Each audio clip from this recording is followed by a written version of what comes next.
A Study in Magic by Books of Change. Chapter 74, The Ministry's Scoop. Percy was lucky, Ron replied to his letter before he read the Daily Prophet. Ron, Hermione, Harry, and Neville scanned the Daily Prophet after Ron sent off his reply, and they immediately spotted the article Percy hinted at in his letter. It was on the front page and sported a picture of Hagrid looking extremely shifty. Education reform reveals Dumbledore's giant mistake. Education Decree 22 proved its worth after Madame Umbridge, High Inquisitor of Hogwarts, submitted the results of her inspection at the end of March. Madame Umbridge's report revealed to the Ministry that Albus Dumbledore, current headmaster of Hogwarts, made several staff appointments of deeply questionable nature. One example is Rubeus Hagrid, gamekeeper and teaching assistant. An alarmingly large and ferocious-looking man, Hagrid has used his mysterious influence over Dumbledore to first obtain the position gamekeeper and then teaching assistant for care for magical creatures. For the last 2 years, Hagrid has been using his position as teaching assistant to terrify the students in his care with a succession of horrific creatures. While Dumbledore turns a blind eye, Hagrid has made several pupils while substituting for the regular teacher for care of magical creatures, Professor Kettleburn, in a series of lessons that many admit to being very frightening. "I was attacked by a hippogriff, and my friend Vincent Crabbe got a bad bite off a flubberworm," said Draco Malfoy, a fourth-year student. "We all hate Hagrid, but we're just too scared to say anything." Hagrid has no intention of ceasing his campaign of intimidation, however. In a conversation with Madame Umbridge, he admitted breeding creatures he has dubbed blast-ended scroots, highly dangerous crosses between manticores and fire crabs. The creation of new breeds of magical creature is, of course, an activity usually closely observed by the Department for the Regulation and Control of Magical Creatures. Hagrid, however, considers himself to be above such petty restrictions. "I were just having some fun," he said when Madame Umbridge questioned him. As if this were not enough, Madame Umbridge has unearthed evidence that Hagrid is not, as he has always pretended, a pure-blood wizard. He is not, in fact, even pure human. His mother is none other than the giantess Fridwulfa, whose whereabouts are currently unknown. Bloodthirsty and brutal, the giants brought themselves to the point of extinction by warring amongst themselves during the last century. The handful that remained joined the ranks of He Who Must Not Be Named, and they were responsible for some of the worst mass muggle killings in his reign of terror. While many of the giants who served He Who Must Not Be Named were killed by Aurors working against the dark side, Fridwulfa was not among them. It is possible she escaped to one of the giant communities still existing in foreign mountain ranges. If his antics during care of magical creatures lessons are any guide, however, Fridwulfa's son appears to have inherited her brutal nature. The Ministry has been growing uneasy about goings-on at Hogwarts for some time, and Madame Umbridge's report confirmed his suspicions, said a junior assistant to the Minister, Percy Weasley. He read the part regarding Rubeus Hagrid with particular alarm and regret. However, he was glad the new legislation for educational reform, which he had pushed for and ratified in March, had proved to be such immediate success. "That's not up to their usual standard," said Harry lightly, while Ron, Hermione, and Neville sat frozen in their seats, stunned at they had just read. "If this is the best Umbridge could do, she needs to work harder." Ron, Hermione, and Neville goggled at him. "What?" Harry said, looking curiously at the three of them. Ron looked around at Harry. "Did you know," he whispered, "about Hagrid being half-giant?" "No, but I guessed," said Harry. "Sherlock and I always thought he must have a giant up in his family tree. He couldn't be pure giant because they're about 20 feet tall. Anyway, who cares?" Ron felt like banging his head against the table. Brought up by extremely unconventional muggles, there were many things he took for granted that were revelations to Harry, but these surprises had become fewer with each successive year. Now, however, once again, he ran smack into Harry's appalling ignorance of wizarding culture. "I'll explain outside," said Ron quietly. "Come on." The four of them left their house table, stopped by the Hufflepuff table to beckon Julia to follow, and finally head out of the Great Hall. As Julia read the offending Daily Prophet article, Ron, Harry, Hermione, and Neville looked for an empty classroom. They eventually settled inside classroom 11. "So," Harry prompted Ron, "what's the matter if Hagrid's mother was a giantess?" "You read the Prophet. Giants are... they're..." Ron struggled for words. "Not very nice," he finished lamely. "Oh, Ron, don't exaggerate," said Hermione as she frowned at Ron. The prophet said that to raise the hysteria. Giants can't all be horrible. It's the same sort of prejudice that people have toward werewolves. It's just bigotry, isn't it? Of course, the problem is the prophet is using exactly that. Ron was very tempted to make a scathing reply, but he stopped himself. Now was not the time to start a row with Hermione. But there's nothing wrong with Hagrid, said Harry. I know there isn't, but blimey, no wonder he kept it quiet, Ron said, shaking his head. I always thought he'd got in the way of a bad engorgement job when he was a kid or something. Didn't like to mention it. Anyway, no one who knows him will care, because they'll know he's not dangerous, but they're just vicious giants. It's in their natures. They're like trolls. They just like killing. Harry stared at him for a long moment. Are you saying people will forget everything they know about Hagrid and latch on to the giant part? He said. Said Ron, feeling unsettled at the accuracy of Harry's words, particularly because it seemed to describe his own thinking. Yeah, I guess. Harry looked away, looking irate and furious. Anyway, how did Umbridge find out? Ron wondered aloud to cover his own awkwardness. You don't think Hagrid told her? No, said Hermione. Her bright eyes held the same look of fury as Harry, which somehow that made Ron's stomach hurt. He never even told us, did he? I bet she forced him to talk against his will, the same way she made Miss Jackie edit our video against her will. Oh, if she did something illegal, we'll have her! The Ministry's probably covering it up, muttered Harry darkly. I reckon Fudge is giving her ideas. You think he'd go that far? Said Neville wide-eyed. I wouldn't put it past him, said Julia grimly. Dad told me Fudge thinks Dumbledore will stop at nothing to seize power. He's getting more paranoid about Dumbledore by the day. It's a matter of time before he has Dumbledore arrested on some trumped-up charge. There was a pause at this. We've got to go and see him, said Harry, as soon as we can. I don't think he was at the Great Hall. Let's check, said Neville. The five of them left classroom 11 and peered into the Great Hall. As they feared, Hagrid was absent from the head table. As they debated whether or not they should hurry over to Hagrid's cabin before heading to their respective first morning classes, Malfoy, Crabbe, and Goyle accosted them at the entrance hall. You're not going to see your giant friend in there, said Malfoy, smirking and jerking his thumb back at the Great Hall's double doors. He's just too ashamed to show his big ugly face. Say what? Said Harry sharply. You don't know, said Malfoy gleefully, shooting derisive looks at Ron. You run a news agency. Don't tell me the Daily Prophet beat you to it. A bit slow on the uptake, aren't you? Malfoy put his hand inside the pocket of his robes and pulled out a folded page of newsprint. There you go, he said. Hate to break it to you, Potter. Don't bother, Harry spat. Your contribution was unbearable. I couldn't help but think if you're going to lie, at least do a good job at it. We all hate Hagrid. And what about the rubbish about him? He pointed at Crabbe. Getting a bad bite off a flabberworm? They haven't even got teeth. Crabbe just snickered, apparently very pleased with himself. Well, I think it is good enough to put an end to the oaf's Hogwarts career, said Malfoy, his eyes glinting. Half giant. And there was me thinking he'd just swallowed a bottle of Skelligro when he was young. None of the mummies and daddies are going to want him here anymore. They'll be worried he'll eat their kids. Ha ha ha. Then Malfoy swaggered off, looking pleased as punch. Ron and Harry tried to go after him, but were prevented. Neville held onto the back of their robes, Hermione grabbed Ron's wand arm, and Julia, Harry's. Ron, Harry, Hermione, and Neville's worry over Hagrid hovered over them like a storm cloud all day. Harry kept overpowering his spells throughout Transfiguration, and Neville almost failed his hex deflection test at Defense Against the Dark Arts, barely managing to scrape through when he successfully cast the shield jar. They talked to Julia at the Great Hall during dinner. She had care of magical creatures that afternoon, and had offered to check how Hagrid was doing. He wasn't there, she said. Both him and Kettleburn. This woman named Grubbly Plank substituted. I asked her where they were, and she said Hagrid was indisposed. She didn't say where Kettleburn was. That evening after dinner, the five of them left the castle and went down through the grounds to Hagrid's cabin. They knocked, and Fang's booming barks answered. Hagrid, it's us! Harry shouted, pounding on the door. Open up! Hagrid didn't answer. They could hear Fang scratching at the door, whining, but it didn't open. They hammered on it for 10 more minutes. Ron even went and banged on one of the windows, but there was no response.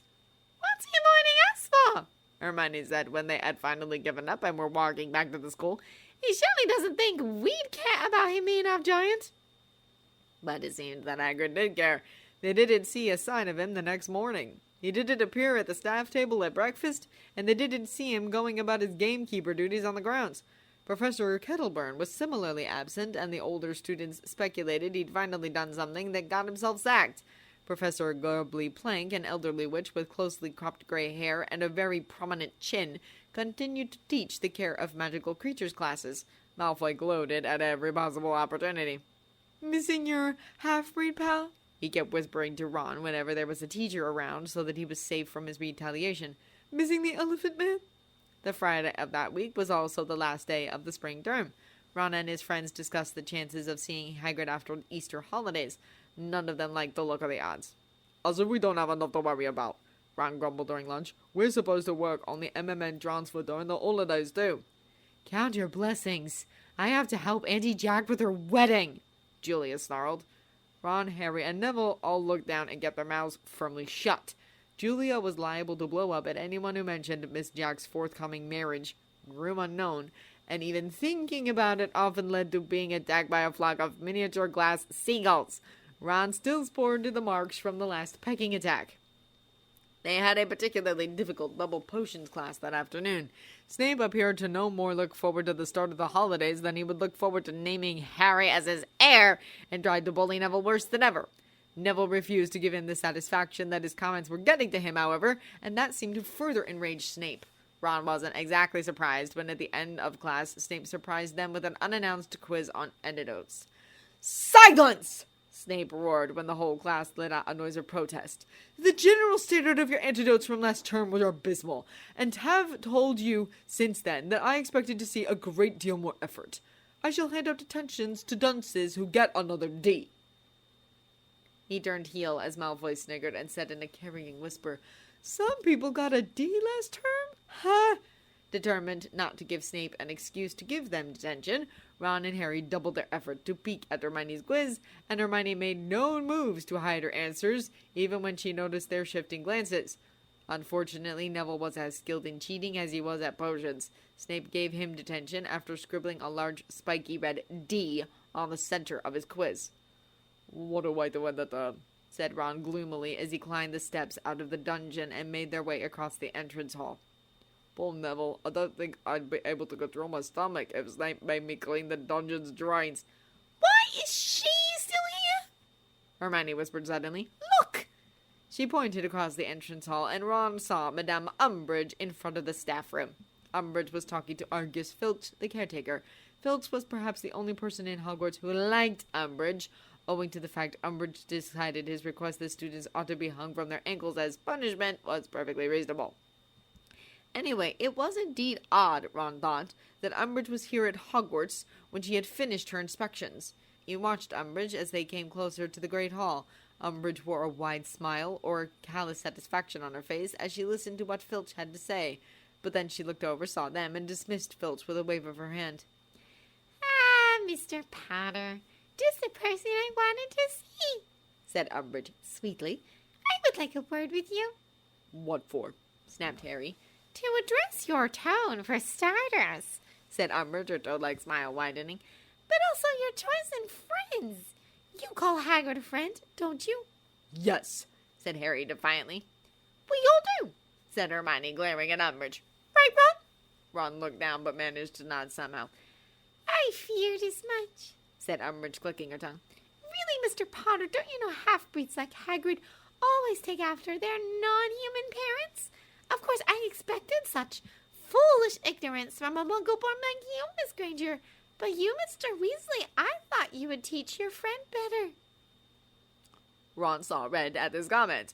Harry looked like he could scarcely breathe from this outrage, and Hermione balled her fists, as though she wanted to put one through Umbridge's broad face. "You horrible woman!" Hermione said through gritted teeth. "How dare you! How dare you call Hagrid a half-breed!" "Silence, you silly little girl. Don't you know who you are talking to?" said Umbridge coldly, her eyes hardening as they fell on Hermione. "This is precisely why muggle-borns do not really deserve the privilege of learning magic. No sense of respect, and hardly any instinct a wizard-born child naturally has." Hermione's eyes flashed. "Let's go," she said. "Come on, Harry. Ron." They turned heel. Ron glanced back as they walked away. Umbridge was scribbling furiously on her clipboard. "She'll be after you next, Hermione," said Ron in a low and worried voice as they walked quickly away from the staff room.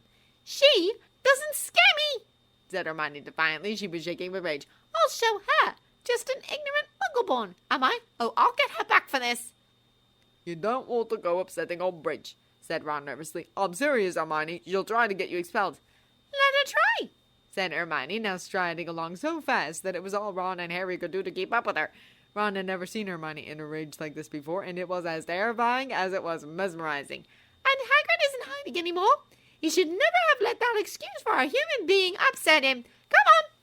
Breaking into a run, she led them all out to the grounds, now spotted with new grass, and to Hagrid's cabin. The curtains were still drawn, and they could hear Fang barking as they approached. Hagrid!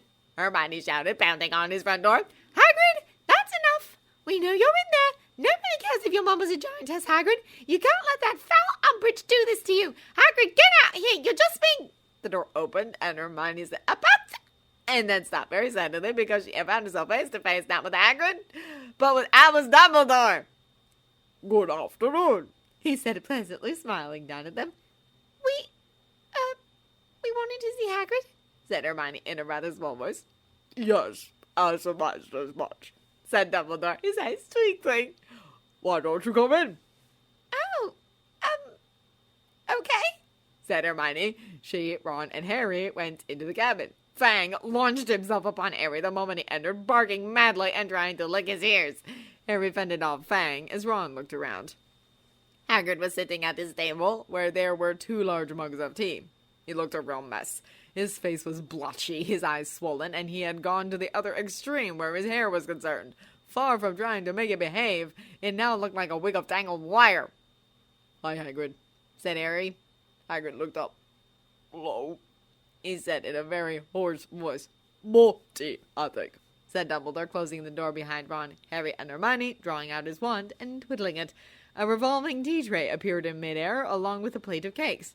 Dumbledore magicked the tea onto the tray, and everybody sat down. There was a slight pause, and then Dumbledore said, "Did you by any chance hear what Miss Granger was shouting, Hagrid?" Hermione went slightly pink, but Dumbledore smiled at her and continued. "Hermione, Harry, and Ron still seem to want to know you, judging by the way they were attempting to break down the door." "Of course we still want to know you," Harry said, staring at Hagrid. "You don't think anything that Sorry, Professor," he added quickly, looking at Dumbledore. "I have gone temporarily deaf and haven't any idea what you said, Harry," said Dumbledore, twiddling his thumbs and staring at the ceiling. Right," said Harry sheepishly. "I just meant, Hagrid, how could you think we'd care what the Ministry or what that woman says about you?" 2 fat tears leaked out of Hagrid's beetle-black eyes and fell slowly into his tangled beard. "Living proof of what I've been telling you, Hagrid," said Dumbledore, still looking carefully up at the ceiling. "I have shown you the letters from the countless parents who remember you from their own days here, telling me in no uncertain terms that if I allowed the Ministry to sack you, they would have something to say about it." "Not all of them," said Hagrid hoarsely. "Not all of them want me to stay."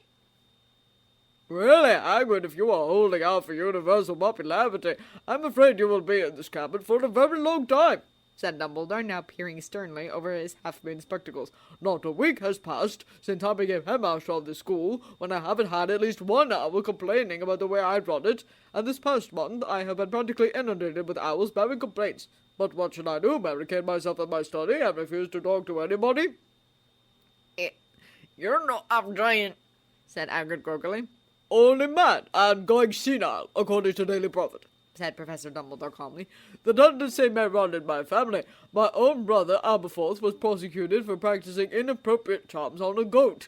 It was all over the papers. But did we Dumbledore brothers hide? No, we did not. Aberforth, in fact, held his head high and went about his business as usual. Of course, I'm not entirely sure he could read, so that may not have been bravery." Come back and teach, Hagrid, said Hermione quietly. Please come back. We really miss you. Hagrid gulped. More tears leaked out down his cheeks and into his tangled beard. Dumbledore stood up. "I refuse to accept your resignation, Hagrid, and I expect you back at work at the end of Easter holidays," he said. "You will join me for breakfast at 8:30 in the Great Hall. No excuses. Good afternoon to you all. Dumbledore left the cabin, pausing only to scratch Fang's ears. When the door had shut behind him, Hagrid began to sob into his dustbin lid-sized hands.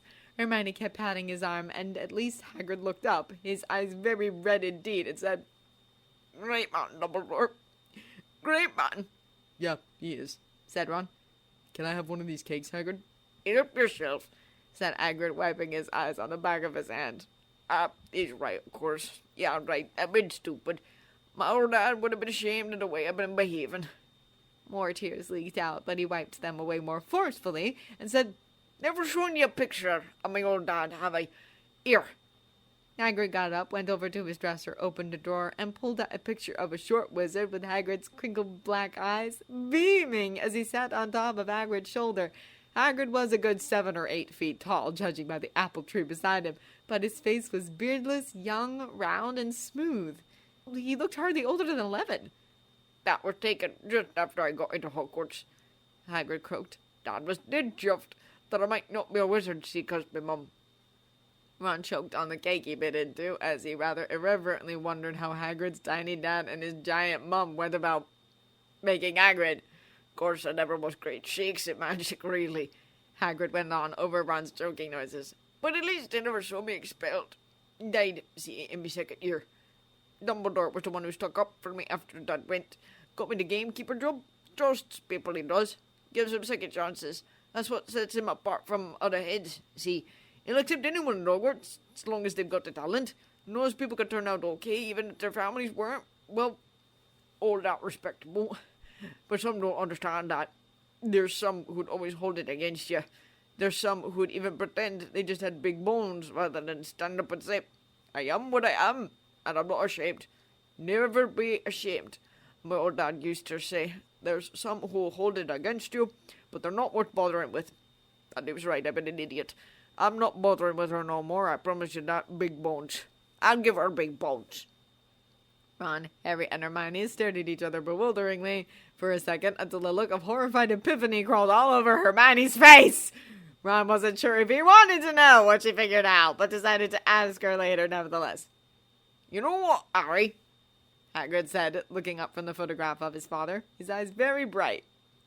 When I first met you, you reminded me of me a bit. Mum and Dad gone, and you was feeling like you wouldn't fit in at Hogwarts, remember?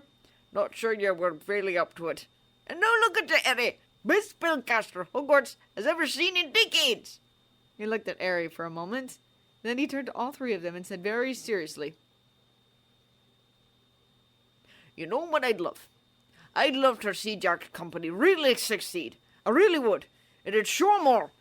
You don't have to be all put together to do it, and you don't have to be pureblood to do it either. You don't have to be ashamed of what you are. It'd show them Dumbledore's the one who's good at right, letting anyone in as long as they can do magic. How is the MMN going, Ron? Great, said Ron, not meeting Hagrid's eyes. really great. Hagrid's miserable face broke into a wide, watery smile. That's my boy. You show him, Ron. You show him. Don't let the ministry pull it down. Lying to Hagrid wasn't quite like lying to anyone else. Ron shot a miserable look at Harry and Hermione, and they gave him an equally anguished look.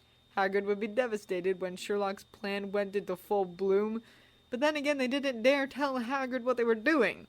Hagrid was horrible at keeping secrets, as they well knew from the way Quirrell was able to get information about Fluffy from Hagrid back when they were first years. Hermione was first to speak. Listen, Hagrid. Ron shot her a furious, calling look as Hagrid looked at them curiously. I'm actually thinking to start another business, said Ron loudly. Another one, said Harry, surprised. On top of MMN and the broadcasting one. Yeah, said Ron. I'm going to start working on it with Fred and George over Easter. Those two, said Hagrid, his bushy eyebrows raised. What's it about? Well, Fred and George, they wanted to start a joke shop, Ron explained. They've got a load of good stuff to sell, and there's definitely a market. Only problem is they don't have enough money to start it right now, not even a mail order business. My mum has the same problem. She has a roaring trade going on selling enchanted baby products, but she can't do all the mailing with Errol. Hagrid nodded. Miss Jackie and her fiancé developed a thing that would help. Ron went on. They call it the magic egg. No, don't ask, he added quickly when Hermione opened her mouth. They're both horrible at naming things, and I have no idea why eggs are relevant. Anyway, if the thing works, might get even bigger than the MMN. Hagrid looked both surprised and delighted. Even bigger than the MMN, you say? You're sure? Ron nodded firmly. Betcha. Hagrid patted his back, making Ron land face first into a cake. Come on! Growled Hagrid, beaming. You can do it, Ron. I know you can. Doc didn't make you business director for nothing.